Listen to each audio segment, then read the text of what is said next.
Hey guys, it's Brandon Miniman from PocketNow.com. Despite having a terrible pre-order experience, the Nexus 4 is likely to be one of the best Android smartphones for a while to come. So in this video, we're going to unbox it and give you some first impressions. Let's get to it.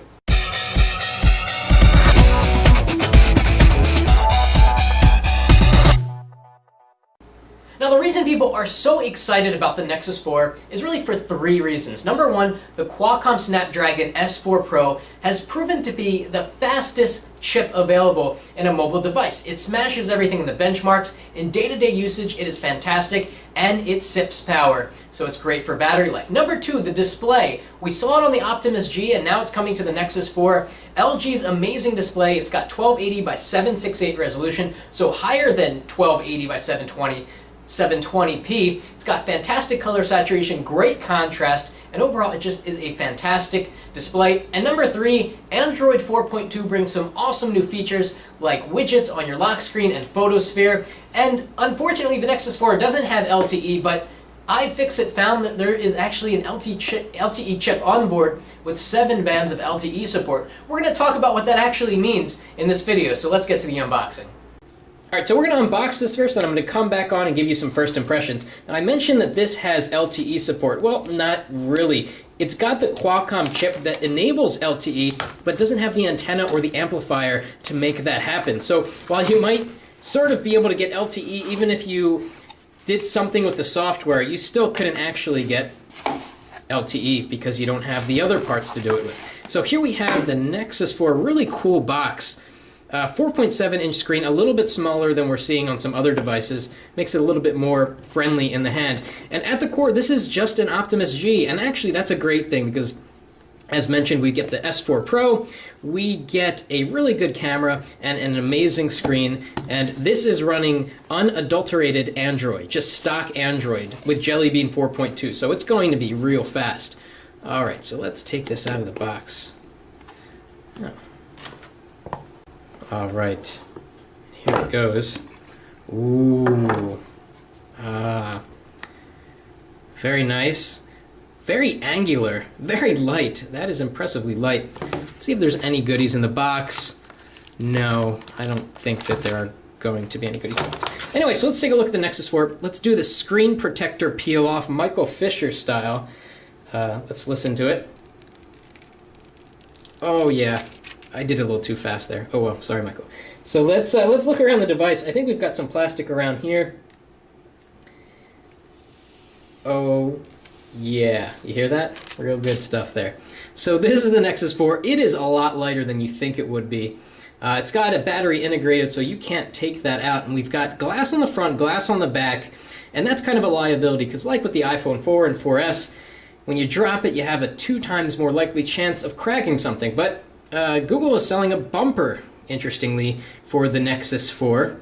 So let's do a first boot here. Let's actually take a look around the device. So we've got the camera can focus, got the power button. Really wish OEMs would do a dedicated camera key. Got to go to Windows Phone 8 for that. Secondary mic, 3.5mm headphone jack.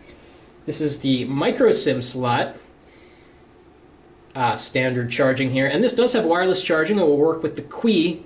Hope I'm pronouncing that right. QI wireless charging standard. So let's turn it on.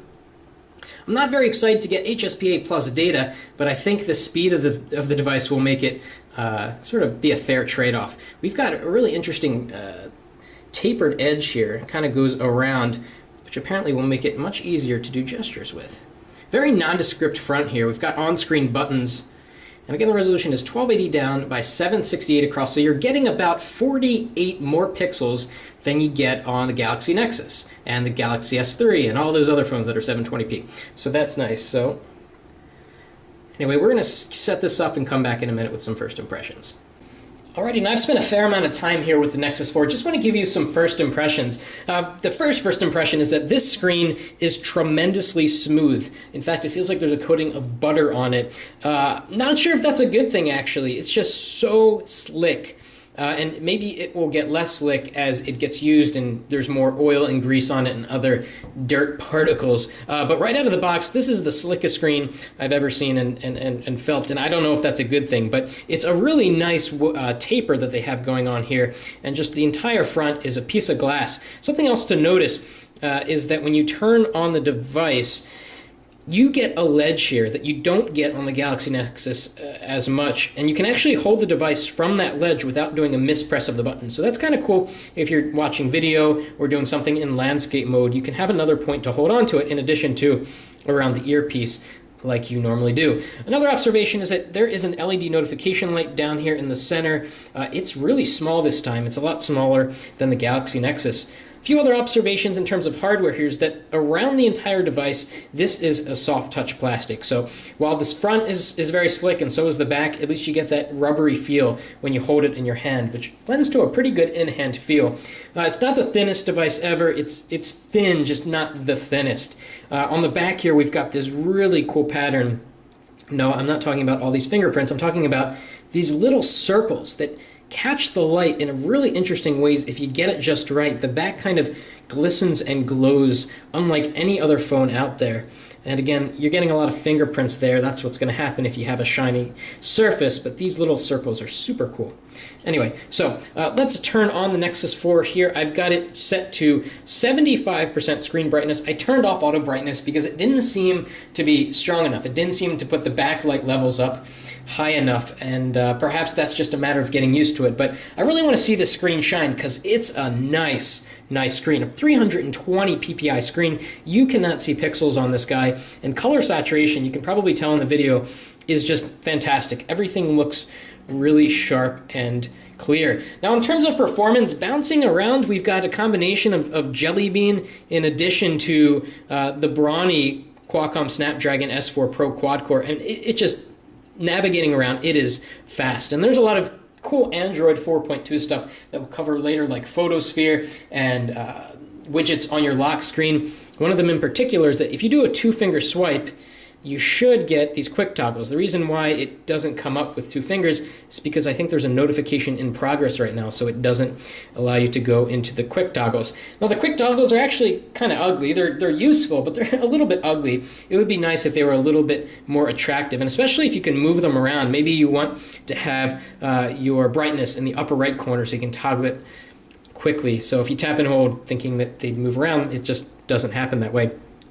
Let's jump into the web browser. Google, of course, went with their Chrome web browser, which we're not too fond of. We find the Chrome web browser to have worse performance than the built-in stock Android browser. And of course, Google wants to push their Chrome browser because it's theirs. They built it from the ground up. It's their thing. And so let's go to a web page here. We're going to go to pocketnow.com or over Wi-Fi. You might be wondering how data speeds are on AT&T over HSPA+. We're going to test them out in a minute. This is probably going to be the longest first impression video ever. Anyway, so here's pocketnow.com. The Snapdragon S4 Pro just rules. Let's see how long text takes to clear up. Almost instantly. We're going to do a lot of comparisons just to see exactly how fast this browser is, but you know, first impressions are that it's quite good. And we can go into landscape here, and as mentioned, you can hold it by the bezel now on the right because you've got this nice chin over here where you don't have to worry about doing a mispress of the on-screen buttons. Okay, so let's turn off Wi-Fi and run speedtest.net on AT&T's HSP Plus network here. So now with quick toggles, we can go into Wi-Fi, and that's not actually a quick toggle, it's a shortcut to the settings. Okay, so Wi-Fi is off. We're waiting for the H to appear, and it's likely we're going to get H, which means HSDPA, not H+, which is HSPA+. Depending on where you are at that moment in time, it will vary. So strangely, we were not having any luck testing the bandwidth speed with speedtest.net, nor with the FCC test, so we found this QIP speed test, which actually does work. Very strange that the other tests are not working. So let's click Start Test. It says we're over HSPA, not HSPA+. Kind of know the results we're going to get. We should be a little bit slower here than, well, let's see what the results say. So of course, on AT&T 3G, you'll get anywhere from 1 down to as high as 10, 11 down, depending on where you are and how many people are on the network at the time. These are pretty poor results. We're going to have to test this more extensively later when we have a better signal over HSPA+. You're not going to get LTE speeds, but you might get bursts of LTE-like speeds. So first impressions of the Nexus 4 are quite favorable. Is it better than the Galaxy S3? Should you consider the Droid DNA instead? Time will tell. We're going to take this out into the field, out into the real world, and actually spend some time with it. One thing's for sure, for $299 or $349, this is undoubtedly the best value in Android right now. And with such a fast processor and with a fantastic screen, this might be the best Android phone ever to come out. We're going to find out if that's the case for you in our upcoming review. We're going to have a lot more videos, so be sure you subscribe to the Pocket Now channel here on YouTube to find out when the next video hits. If you like this video, please give us a thumbs up, and of course, thanks for watching. That's it for now.